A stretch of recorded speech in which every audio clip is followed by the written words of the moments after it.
네, 저는 한국에 이제 겨울 옷을 좀 가지러 갔다가 다시 지금 베트남 다낭에 와 있습니다. 문득 지금 이 다낭 현지인 골목에서 아침밥을 하나 먹고 있거든요, 한 그릇. 요게 이만동이에요, 이만동. 우리나라 돈으로 1,100원. 거기에 이 따뜻한 차까지, 거기에 이 숙주와 이 야채까지. 네, 이게 이만동입니다. 다낭이 관광도시라서 물가가 상당히 비싼 지역임에도 불구하고 이렇게 현지인 골목에는 어, 이만동에도 먹을 수 있는 국수들이 요 즐비하게 있어요. 안녕하세요, 겸입니다. 네, 제가 한 3달 가까이 라오스에서 지내다가 베트남에 와가서 이제 한 며칠 좀 있다 보니까 왜 라오스가 이 폭망 위기라는 말이 자꾸 나오는지 한 번 더 확실히 알게 되더라고요. 오늘은 라오스 물가 과연 이대로 괜찮은 걸까? 네, 이런 주제로 한번 얘기를 해보겠습니다. 그리고 마지막엔 그럼에도 불구하고 제가 라오스를 다시 오는 이유에 대해서도 한번 얘기를 해볼게요. 자, 라오스. 한때는 이 동남아에서 가장 저렴한 나라라는 그런 타이틀을 갖고 있던 나라입니다. 하지만 지금은 뭐 그 말이 점점 현실과 멀어지고 있는데요. 요즘 관광객들은 거의 대부분 이렇게 얘기를 해요. 라오스 물가가 거의 베트남, 태국이랑 비슷해지고 있다. 또 현지인들도 얘기하기를 월급은 그대로인데 모든 게 너무 비싸져서 살 수가 없다. 네. 그런데요. 최근 몇 년간 라오스를 1년에 100일 이상 방문한 제 입장에서 보면요. 이거는 비슷해지는 수준이 아니라요. 라오스 물가는 이미 동남아 최고 수준으로 올라섰다고 보여집니다. 뭐 커피 한 잔, 까오삐약 한 그릇, 뭐 숙박, 유흥 등등 뭐 하나 오르지 않은 게 없습니다. 그래서 오늘은 몇 가지 품목을 기준으로 라오스 물가를 실제 태국이나 베트남과 한번 비교를 해보겠습니다. 첫 번째는요, 코카콜라입니다. 뭐 제가 너무 좋아하는 글로벌적인 음료수고 어느 때는 또 맥도날드처럼 국가별 그 물가 평가 시에도 자주 등장하는 그런 상품이에요. 일반적인 대형 마트 기준으로 보면요, 330ml 기준으로 라오스는 약 11,000깁, 800원 정도, 태국은 약 15바트, 690원, 베트남은 약 8,000동, 450원 수준으로 라오스가 가장 비쌉니다. 베트남이 참 이런 건 또 싸네요. 두 번째, 일반적인 로컬 음식입니다. 각 나라별로 대표 음식들이 뭐 다르다 보니까 이 부분은 대충 뭐 로컬들이 자주 먹는 현지 식당 기준으로 책정을 해 보겠습니다. 라오스 카파오무쌉은요, 평균적으로 한 5만 킵 정도 해요. 3,500원 정도. 태국 본토의 그 카파오무쌉은요, 평균 한 60바트, 한 2,700원 합니다. 베트남 같은 경우 껌땀이 평균적으로 한 4만 동, 2,200원 정도 하고요. 음식 또한 라오스가 압도적으로 높습니다. 이 부분은요, 이 비엔티안 도가니 국수집의 이 가격 변동만 봐도 쉽게 알 수가 있습니다. 이 불과 2년 전에 2만 5천 깁이었던 이 도가니 국수가요, 현재 5만 깁이에요. 두 배가 넘게 이제 상승을 했거든요. 또 더 큰 문제는 라오스 자체가 음식 퀄리티가 상당히 떨어진다는 데 있습니다. 저는 라오스를 너무 좋아하지만요. 음식만큼은 항상 고민을 하게 되더라고요. 사실 라오스가 음식이 딱히 먹을 게 없습니다. 뭐 대표적인 음식이 있는 것도 아니고 대부분 뭐 태국 음식이나 베트남 음식들을 다루는 식당들이 대부분인데 그 퀄리티 또한 상당히 뒤떨어지는 게 현실이에요. 위생 또한 그렇고요. 누가 라오스 음식 맛있다는 얘기를 뭐 제가 들어본 적이 별로 없어요. 뭐 저 또한 그저 한 끼 때우는 정도지 태국이나 베트남처럼 뭐 맛집 찾아다니고 뭐 그런 식도락 여행은 라오스에서는 그냥 불가능하다고 생각하시면 편할 겁니다. 세 번째는요, 숙소입니다. 1년에 뭐 한두 번 정도 해외 여행 가시는 그런 단기 여행자분들은요, 크게 차이를 못 느끼실 테지만요, 저처럼 좀 장기나 좀 자주 해외를 가시는 분들은 바로 또 느끼실 수가 있는 부분입니다. 애초에 라오스는요, 숙박 인프라가 동남아 최저 수준이에요. 비슷한 수준의 이 삼성급을 비교했을 때요, 라오스의 경우는 평균 한 4만 원대, 네, 태국은 한 3만 원대, 예, 베트남 다낭 같은 경우는 한 2만 5천 원대입니다. 여기서 또 문제는 성수기와 비수기의 차이입니다. 보통 우리가 이 동남아를 선호하는 이유 중 하나가 뭐 성수기나 비수기나 가격 변동이 그렇게 크지 않다는 이유도 있거든요. 그런데 이 라오스는 또 다릅니다. 한국의 이 바캉스 시즌, 이 제주도나 울릉도처럼 그냥 마냥 성수기에는 미친 듯이 또 가격이 오른다는 또 그런 함정이 있습니다. 태국이나 뭐 필리핀처럼 바다가 있는 것도 아닌데 말이죠. 뭐 딱히 또 관광 인프라가 그때 돼서 크게 변화되는 것도 아니에요. 3만 원 중반이던 호텔 가격이 갑자기 뭐 9만 원대가 되기도 하고요. 뭐 어느 때 보면은 뭐 미친 것 같다는 생각도 듭니다. 그리고 장기 거주용 아파트 가격은 더 해립니다. 바로 밑동네인 태국 우돈타니하고 비교만 해봐도 거의 1.5배 이상으로 BNT안이 더 비쌉니다. 네 번째는 교통비입니다. 그중 이 택시비를 좀 알아볼게요. 3km 정도 기본을 운행했을 때 최저가를 알아보겠습니다. 라오스는요, 한 인드라이브가 제일 싸죠. 네, 인드라이브 호출 시에 약 5만 킵, 3,500원 정도. 태국은 볼트로 불렀을 때 약 70파트, 한 3,200원 정도. 베트남은 인드라이브로 이용 시에 한 3만 5천 동 정도 나옵니다. 약 2,000원 정도입니다. 베트남이 요런 비용은 상당히 싼 편이에요. 이 부분은 제가 최근 자주 이용했던 가격이니까 뭐 크게 다르지는 않을 거예요. 툭툭이나 장거리 버스 또한 마찬가지입니다. 네, 상대적으로 라오스가 더 비쌉니다. 이렇게 몇 가지만 비교를 해봐도 라오스 물가가 이 피부로 느껴지는데요. 아니, 이 태국의 3분의 1 수준이고 베트남의 2분의 1 수준보다 못한 이 수입으로 살아가는 라오스가 왜 물가는 인도 차이나 최고의 수준이 되었을까요? 라오스 물가가 비정상적으로 폭등하게 된 원인은 다양한데요. 그중 대표적인 원인 몇 가지를 좀 알아보겠습니다. 첫 번째입니다. 라오스 물가 상승의 첫 번째 원인은요, 바로 경제 구조의 취약성입니다. 아시다시피 라오스는 아시아에서 가장 수입 의존도가 높은 나라 중 하나예요. 자국 내 생산이 거의 없습니다. 대부분 다 수입이에요. 뭐 라면, 식재료, 생필품, 연료, 건축자재 등등 국민이 매일 써야 되는 대부분의 제품이 전부 태국, 베트남, 중국에서 들어옵니다.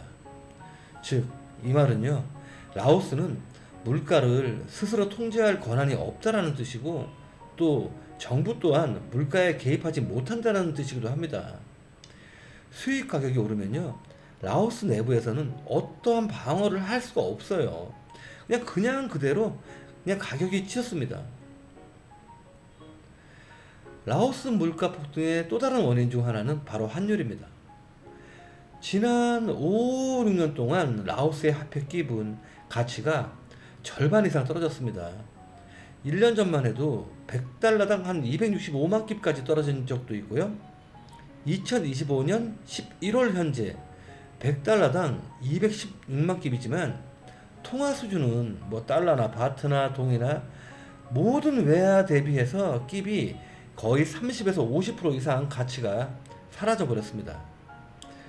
주변국 어딜 가도 라오스 깁을 자국 돈으로 환전해 주는 것을 찾기가 힘들어요. 또 환전을 해준다고 해도 깁 환율 자체를 제대로 쳐주는 곳이 거의 없습니다. 결과는 매우 단순하게 나타납니다. 깁 폭락으로 이 수입품 가격 자체가 1.5배에서 2배가 돼 버렸고, 한 달 월급은 그대로니까 뭐 물가는 폭등하고 나라가 미쳐버리는 그런 결과를 만들어낸 거죠. 세 번째 원인은 중국입니다. 최근 라오스 물가에 가장 큰 영향을 주는 요인으로 좀 더 자세하게 얘기를 한다면은 라오스 안에 들어온 중국 자본이라고 할 수 있습니다. 고속철도, 뭐 카지노, 호텔, 부동산, 뭐 룸사롱, KTV, 각종 유흥가 등등 겉으로 보기에는 뭐 소위 말하는 개발처럼 보입니다. 하지만 정작 그 속을 들여다보면요, 라오스 경제는 눈에 보이는 외형만 커졌을 뿐이지 내부 경제는 거의 일도 발전하지 못했어요. 애초에 중국 자본은요, 중국인을 대상으로 장사를 시작한 거였고, 현실적으로도 대부분의 이익을 중국으로 다시 회수하는 그런 비즈니스를 하는 시스템이에요. 라오스 입장에서는요, 중국 애들이 이 돈벌이를 한 판만 깔아주고 깔세 받는 역할, 네, 그 정도 역할밖에는 안 된다는 겁니다. 부동산 가격은 이 중국인 구매력을 기준으로 뛰어 올랐고요. 라오스 전 지역의 상권 임대료는 현지인 기준의 2배에서 최대 5배까지 치솟았습니다. 비엔티안 중심지 같은 경우는요, 거의 방콕 수준이라는 얘기가 나올 정도로 뭐 천정부지로 뛰어 올랐어요. 특히 국경 지역하고 이 관광지에서는요, 라오스의 경제가 중국의 가격 기준으로 책정되었고요. 위엔화로 결제되는 이상한 상황이 또 만들어지게 됩니다. 이 부분은 뭐 캄보디아가 이 나락으로 빠졌던 과정과도 좀 비슷하네요. 네 번째 원인은 외국 상인들입니다. 뭐 한국, 중국, 베트남, 태국 등 여러 국가의 상인들이 이 라오스에 식당, 카페, 숙박업, 뭐 유흥업 등을 운영을 하고 있습니다. 그중 특히 문제가 되는 두 국가가 있어요. 바로 한국과 중국입니다. 문제는 라오스에 들어온 외국인 이 상인들이 라오스 현지인의 소비 기준이 아니라 자국 관광객의 가격 기준을 그대로 들여온다는 것이에요. 라오스 국민들의 소득 수준은 동남아 최하위권인데 정작 이들이 책정하는 가격은요, 한국이나 중국 본토 가격 그 이상으로 이 관광객을 상대한다는 겁니다. 주변 동남아 국가들에서는요, 보통 한인업소나 이 외국인 업소를 열더라도 그 나라의 그 평균 물가를 참고해서 현지 맞춤 가격을 설정합니다. 그게 당연한 거죠.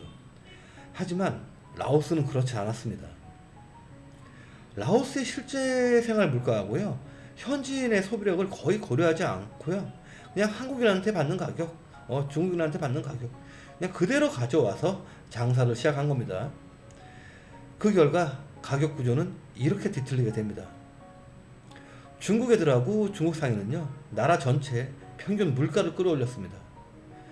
한국인 업소하고 한국인 교민들은요, 특정 관광지의 물가를 강하게 왜곡을 시켰습니다. 방비행이 그 대표적 예로 볼 수 있어요. 비엔티안의 유명한 총라오조차도 6만 끼비면 먹는 이 소주 한 병이 이곳 방비행 한인 업소에서는 최소 10만 끼비입니다. 그럼 어떻게 될까요? 바로 옆에 있는 그 라오스 현지 시장들도 그거에 조금 못 미치는 8만 끼비로 소주값을 맞춥니다. 결국에는 관광지 전체 물가를 올려버린 게 바로 한국인 업소들입니다. 라오스 물가 상승의 또 다른 원인은 정부의 또 이 구조적 무능입니다. 라오스 정부는요, 물가 상승이 시작되었을 때 아무런 조치를 취하지 못했습니다. 뭐 중국 차관으로 인한 외화 부족도 있고요, 환율 관리 실패, 부패한 관리들, 또 속도 느린 행정 등등 여러 가지 이유가 있겠지만요, 정책은 늘 뒤늦었고요, 통계는 항상 부정확하고 시장에 반응할 뭐 능력도 권한도 전혀 없었습니다. 결국 물가는 계속 오르고요, 라오스 정부가 할 수 있는 거는 그냥 지켜보는 거, 네, 그것뿐입니다. 라오스는요, 자국 물가를 잡을 근본적인 힘을 가지지 못한 채 중국 자본에 의지한 결과를 지금 톡톡히 치르고 있다고 보여집니다. 그런데요, 진짜 문제는 지금 이 상황이 끝이 아니라는 겁니다. 라오스 물가는 앞으로 어떻게 될까요? 세계적인 경제 전문가들은 다들 이렇게 얘기를 합니다. 지금 라오스 물가 수준은 정점이 아니라 과정이다. 환율이 안정되지 않는 한, 중국 자본이 계속 들어오는 한, 또 외국인 상인들이 저런 식으로 장사를 하는 한, 또 정부의 물가 개입에 의지가 없는 한 라오스 물가는 지금보다 더 오를 가능성이 높습니다. 관광지는 이미 태국, 베트남 수준의 가격을 넘어섰고요. 수도 비엔티아는 뭐 태국 중소도시 물가보다 더 비싼 수준입니다. 지금 라오스 물가 상승은요, 단순한 경제 문제가 아닙니다. 약한 경제 구조, 무너진 환율, 투기 자본, 외국 상인들의 가격 왜곡, 그리고 정부의 무능, 이 다섯 가지가 맞물려서 라오스는 지금 최악의 위기를 맞이하고 있습니다. 이 위기가 지금도 계속되고 있고요. 라오스 국민들은 이 변화의 비용을 가장 먼저 그리고 가장 크게 체험하고 또 지불하고 있다는 게 문제입니다. 그 중에서도 기성세대가 아닌 이 나라를 책임질 젊은 층이 가장 크게 피해를 보고 있다는 게 또 핵심이기도 하고요. 제가 가끔씩 라오스의 이 현실적인 부분들을 얘기를 하면 어떤 분들은 댓글로 좀 화를 내시기도 하는데요. 뭐 라오스를 알기나 아냐, 뭐 라오스에 도움되는 얘기만 좀 해라 등등. 뭐 그분들 중 대다수는 뭐 라오스에서 장사하시는 교민분들 같긴 해요. 근데요, 저는 정말 라오스를 사랑하는 사람 중 하나입니다. 그래서 매년 서너 달 이상씩 라오스에서 지내고 있고요. 그런데 지금 이런 상황이 계속되면요, 제가 살아가는 이 나라는 존재 자체가 사라질 수도 있다는 그런 절망감이 듭니다. 지금 당장은 뭐 한인 업체나 일부 장사하시는 교민분들도 뭐 수익을 내실 수는 있겠지만, 이 상태가 조금만 더 오래 지속되면요, 라오스는 곧 제2의 방글라데시 또는 제2의 캄보디아가 되는 건 뭐 시간 문제일 듯해요. 그런 순간이 오지 않기를 바라는 마음으로 영상을 만들고 있다는 점을 다시 한번 알려드리고 싶습니다. 현재 라오스는 이런 식으로 물가가 흘러가면요, 우리 같은 여행자들도 서서히 떠나게 되어 있습니다. 이미 많은 자유여행자들이 라오스를 벗어나고 있어요. 거기에 라오스는 관광산업 자체도 기괴하게 변하고 있어요. 한물간 이 패키지 여행 우선 정책으로 관광객의 고령화가 진행되고 있다는 점인데요. 이 부분은 이 중국하고 이 한국 업체들이 선도를 하고 있죠. 여러분들 와타이 공항 잘 아시죠? 네, 그곳에서 우리 같은 외국인 관광객들의 이 평균 연령을 한번 눈여겨 보십시오. 태국이나 베트남 안에 한국과 비교해 보셔도 거의 젊은 층을 찾아보실 수가 없을 겁니다. 저 또한 중년이지만 어떤 나라이든 간에 이 관광 산업이 발전하기 위해서는요, 다양한 세대가 방문할 수 있는 그런 인프라가 있어야 합니다. 그런데 라오스는 전혀 다른 방향으로 흘러가고 있어요. 젊은 층이 즐길 만한 인프라는 사라지고 여행지의 낭만은 이제 거의 찾아볼 수가 없을 지경입니다. 대부분의 여행 관련 업체들은요, 성매매를 연계한 패키지 관광에 목숨을 걸고 있고 또 거기에 맞춘 서비스를 제공하고 있습니다. 물론 가이드들 또한 마찬가지고요. 골프 여행 또한 뭐 거기서 크게 벗어나질 않습니다. 지금 당장은 관광객의 고령화가 일시적으로 돈을 벌게 해줄 수는 있습니다. 또 그걸 노리고 수많은 중국인들하고 한국인들이 라오스에서 다양한 업소를 오픈하는 이유이기도 하고요. 그런데요, 조금만 장기적으로 봤을 때 젊은 친구들이 오지 않는 국가나 관광지는 도태되게 마련입니다. 또 이런 식의 고령 관광 이미지가 계속되다 보면 그때부터는 되돌릴 수 없는 그런 실버 국가가 돼버린다는 점이에요. 라오스는요, 물가 폭등이 기폭제가 되어서 급속히 붕괴되고 있다고 보여집니다. 최근에는 젊은 세대들의 자살률도 상당히 늘어나고 있고요. 거기에 마약으로 인한 사망자를 포함하면 우리 상상 이상일 수도 있다는 그런 나라입니다. 총체적인 경제 문제로 젊은 친구들이 내일을 생각하지 않습니다. 이 문제는 자살뿐만 아니라 나아가서 범죄가 늘어나는 원인이 되고 있어요. 라오스는 가족 중심의 사회입니다. 대부분의 라오스 친구들은요, 성인이 되기 전에 출가해서 이 가족을 위해 일을 하기 시작해요. 그런데 혼자 먹고 살기도 힘든 지금 같은 시기에는 수많은 젊은 친구들이 엄청난 좌절감을 느끼고 있다는 겁니다. 집에 보낼 돈이 없다 보니까 스스로 포기하고 망가지게 되는 거죠. 현재 라오스 2030의 이 세태를 보면요, 거의 멘붕 상태라고 보여집니다. 스마트폰으로 보는 세상하고 본인들의 현실과는 상당한 괴리감이 있거든요. 최근에 대책 없는 영상들을 이 SNS에 공유하는 친구들이 많아진 이유도 그런 부분이기도 합니다. 한마디로 내일이 없다입니다. 라오스가 주변 국가하고 달리 이 반간인들이 늘어난 근본적인 이유도 이것 때문이기도 하고요. 인도차이나 반도 중에 알코올 소비량 1위가 라오스입니다. 기존 1위였던 이 베트남도 뛰어넘었고요. 관광 대국인 태국에 비해서도 1인당 음주량이 엄청난 수준입니다. 물가가 비교적 안정적이었던 2018년도에는요, 알코올 소비량이 6위였어요. 6위였던 라오스가 왜 현 시점 동남아 1위가 되었을까요? 페이스북에 이 수많은 젊은 라오스 친구들의 메시지에 그 답이 있습니다. 그들이 가장 많이 하는 말이 이겁니다. 우리에게는 희망이 없다. 이상 라오스 물가 얘기하고 이에 따른 문제점을 좀 얘기를 해봤는데요. 그럼에도 불구하고 왜 나는 라오스를 버리지 못하고 다시 오는 걸까? 저도 이 부분을 한번 골똘히 한번 생각을 해봤습니다. 아마 저와 비슷한 생각을 하시는 분들이 꽤 있을 것 같은데요. 라오스는 일단 절대 가성비를 따져서 오는 곳이 아닙니다. 이미 동남아 전체를 비교했을 때도 관광이나 인프라 등 모든 것들이 가격대 가성비에서 최저 수준을 찍고 있는 나라예요. 단지 라오스는요, 그저 한국 같은 경쟁 사회에서 지칠 대로 지신 우리들한테 그냥 아날로그 감성의 예전으로 돌아가는 쉼터라는 느낌이 강하다입니다. 고생한 당신 이제 좀 쉬어도 돼? 이런 느낌? 그런 얘기를 해주는 나라가 저한테는 라오스입니다. 베트남처럼 번잡하지도 않고 태국처럼 노골적이지도 않습니다. 현지인들 또한 저를 귀찮게 하지도 않아요. 이런 부분이 저를 다시 라오스로 불러들이는 원인이 되는 것 같아요. 물론 생각보다 아름다운 이 개발되지 않은 자연들도 한몫하죠.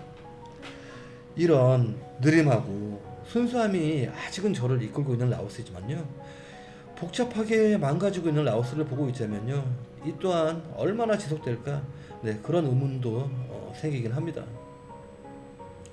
제가 라오스를 자주 가는 이유를 한마디로 정리한다면 이렇게 얘기를 해보겠습니다.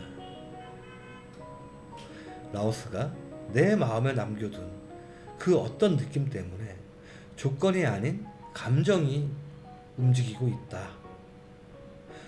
또 얘기가 상당히 길어졌네요. 저도 다른 유튜버처럼 이 조회수 터지는 이 라오스 여자 영상이나 이 즐거운 관광 영상만 좀 올리고 싶기도 해요. 그런데 누군가는 또 이런 부분을 계속 상기시켜 주는 게 맞다는 생각을 합니다. 내일이 없다고 생각하는 그들에게 아직은 기회가 있을 거라고 또 응원하고 싶고, 그런 라오스가 되었으면 좋겠습니다. 언젠가는 라오스 정부도 정신을 차리길 바라면서 이번 영상을 마치겠습니다. 그럼 저는 다시 또 베트남 여행기로 영상을 이어가도록 할게요. 영상 시청 너무 감사드리고요. 추운 겨울 건강 조심하시고 라오스나 베트남이나 태국으로 놀러 오시는 분들 조심조심 넘어오십시오.